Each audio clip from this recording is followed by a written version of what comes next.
জেজেআই jute mill line, agro India line, তারপরে আপনার ওই তিনসুতিয়া লাইন, যে এগ্রো ইন্ডিয়া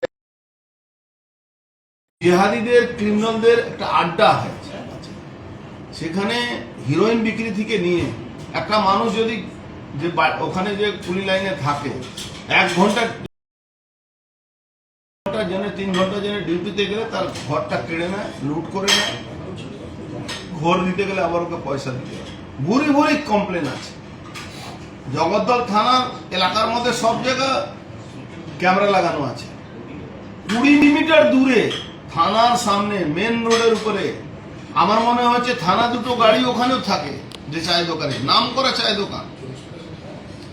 তৃণমূলে আফিস আছে ওখানে, তৃণমূলের সভাপতি আছে নাকি ও।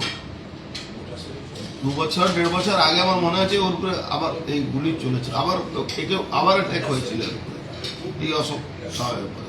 আজকে তাকে আবার মেরেছে। ভাবুন, এরাই প্রিয়ঙ্কু পান্ডের উপরে গুলি চালিয়েছিল, বম চালিয়েছিল। এদেরকে প্রিয়ঙ্কু পান্ডের উপরে গুলি চালানো কেসে এদের নাম আছে, আবার তারাই একে মারে। তাহলে ভাবুন এখানে লোহাচোর সন্ন্যাসরাম কি অশান্তি করছে পার্থভৌমিক আশীর্বাদ দিয়ে। পার্থভৌমিক লোহাচোর টাকা চলে পার্থভৌমিক সাথে পৌঁছায়, পার্থভৌমিক দিয়ে অভিষেক ব্যানার্জির কাছে টাকা পৌঁছায়। এই পুরো টাকা নেক্সাস পুলিশ আর তৃণমূল কংগ্রেস আর এরা এই নেক্সাসের মধ্যে এই ঘটনাগুলো ঘটেছে।